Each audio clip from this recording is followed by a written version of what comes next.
But overall, I think pitching is probably the easy answer. Howie?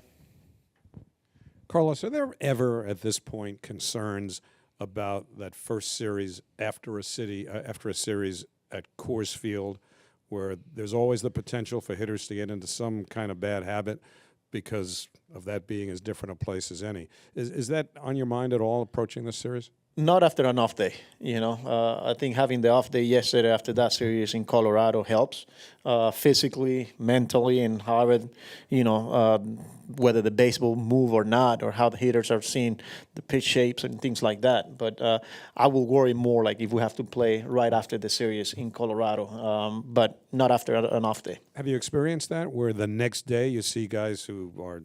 Well, I think last year, it was a combination of a lot of things. When we went to Colorado, we were in the middle of, I think we went to St. Louis or Anaheim, then we went to Seattle. And by the time we got to Seattle, we all felt it. We ended up getting, they swept us there. I'm not going to use that as an excuse, but I felt like that series in Colorado got us physically. Dave? Carlos, with Ronnie Mauricio, how has he been without a lot of games under his belt? I know you guys wanted him to get up to speed more down in AAA. Circumstances had him come up here. What have you noticed from him that he's had to try to either adjust to a little bit better, or maybe he's done better than you thought? Yeah, definitely better, after missing a whole year of development, whether at the big league level or at the minor league level. I feel like he's very consistent. He doesn't get too high, too low, especially after a tough start in LA where they pitch him tough, and then having to going to Colorado and having a really good series. But just overall, the way he goes about his business, I like defensively the way he's moving. He played a game at shortstop. This is a kid that came up as a shortstop, and you could see the actions there. Good hands, angles to the ball, very good arm. Third base is kind of like newer position for him, and he's looked fine there as well, coming in on slow rollers. So overall, I think, for a guy that missed so much time and, a pretty significant injury, he's handled it very good here. Carlos, el equipo regresa a casa con el mejor récord de la Liga Nacional. Además, ese 24-7 jugando en casa, ¿qué lo ha motivado a ustedes? Sí, mira, contento de cómo está el equipo en estos momentos, pero sabemos que falta mucho por recorrer. Hemos jugado muy bien aquí en casa y vamos a necesitar seguir teniendo esos resultados. Obviamente jugar al frente de nuestros fanáticos y el apoyo que ellos nos dan, pues para nosotros es un gran respaldo y una gran motivación, ¿no? Contento, sabiendo pues que no somos perfectos y que tenemos que mejorar en diferentes áreas, tenemos que seguir mejorando, pero de verdad que entendemos que somos un buen equipo, pero que falta mucho por recorrer. Ryan. Carlos, back to Ronnie Mauricio for a second. It's his first home game since everything he went through. You said a minute ago, does it get too high or too low? But Mets fans, the emotion. Do you think tonight will be an emotional night for him? I hope so, because especially after what he went through, he went through a lot, not only one, but 2 surgeries. And, he had to work really hard, and a lot of people had their hands on it. And for him to being at the big league level, and now back home in front of our fan base, I'm pretty sure it's going to be emotional for him, and he deserves that, and hopefully he enjoys it. And then how tough is it to find spots for everybody? Because it would have seemed like a night against a lefty for Acuna to play, but obviously you stick with Ronnie.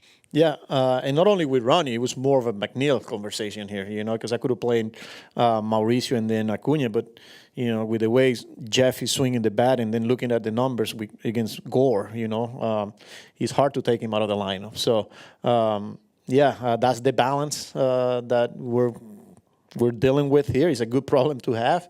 But again, with Mauricio, he's part of that rotation too, and he continues to provide versatility. Just McNeil, that's the good thing here, that I could go a lot of different ways when I'm making out the lineup, and they'll continue to get chances here. Mark Lorette. Carlos, just following up on that, with Acuna, you've been asked a lot about the balance of developing and should he be playing every day. Just are you okay with? I think he hasn't started a game since Thursday. Are you okay with the playing time that he is getting right now? Well, I mean, he's got a role right now. He's helping us win a baseball game here, and that's we're always trying to put that on the table and say, okay, what's best for the kid, what's best for the team, and right now we feel like he continues to contribute, especially not only if Lindor was healthy, but with Lindor dealing with what he's dealing, having an extra guy that can play shortstop. But not only that, he's a plus defender. The speed off the bench, he allows me to make some in-game moves. So we will continue to watch this situation, but in the meantime, he's helping us at the big league level. So, Mike? Carlos, do you have an anticipation of when you'll get Alvarez back? You get the day game at the end of this series. yeah, not yet, because it can happen at any time. The baby hasn't born yet, so he's at the hospital waiting. It could happen, at any hour. I was texting with him a couple of hours ago. So, yeah, we'll see. Abby? You've talked about how guys like Acuna and Mauricio are still being coached and some developmental ways up here so that they don't lose some of that developmental aspect when they aren't playing every day.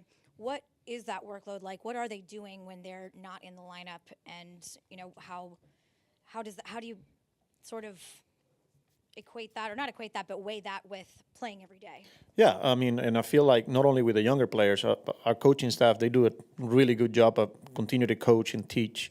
And there's always teaching moments, and then there's always situation where you could go over and continue to coach. And in Acuna's case, when he's not in the lineup, like hitting extra of Dilo machine, hitting of that eye pitch, or whatever they call it, where this random BP, bunting, continue to improve his bunting game. With Antoine, base stealing, base running, defensively in the outfield, with Sarvi in the infield. So there's so many ways that we could help him by being here at the big league level and just learning from the other guys how they go about their business and watching the game. And, after a game, we'll sit down and, talk through some situations. So there's a lot of different ways that we are attacking this, and we will continue to help him. Do you think maybe it's more beneficial for him to stay up here and learn some of those things to keep him sort of engaged? In the meantime, yes, because he's helping us win baseball games here. I'm pretty sure it'll play itself out. Whether the playing time comes here or not. But again, as he's a big league player, our job is to continue to help him, educate him, teach him, and then we'll go from there. Ryan Beck?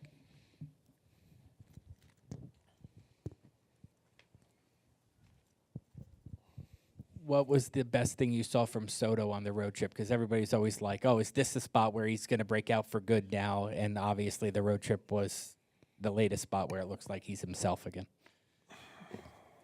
It's hard for me to say it because, even when it was big news, he was still hitting the ball hard. He was the same guy, So for me to sit here and say, well, I like this. Well, I guess he got on 6 times on that last game. Right? That's not easy to do. 3 singles, 3 walks, but same guy, playing his game. Now that he's having results, he said it the other day, nothing's different. I'm just finding holes and gaps. So. Carlos, I know you said he has a good arm, but what do you think Justin Garza will bring to the table? What have you seen from him most so far? From who? Justin Garza. Oh, Garza. Yeah, good arm, throw strikes, his ability to throw strikes. Obviously, mid to upper 90s fastball. He's got a cutter, competes. I'm interested in watching pitch. All right. Thank you very much, Carlos.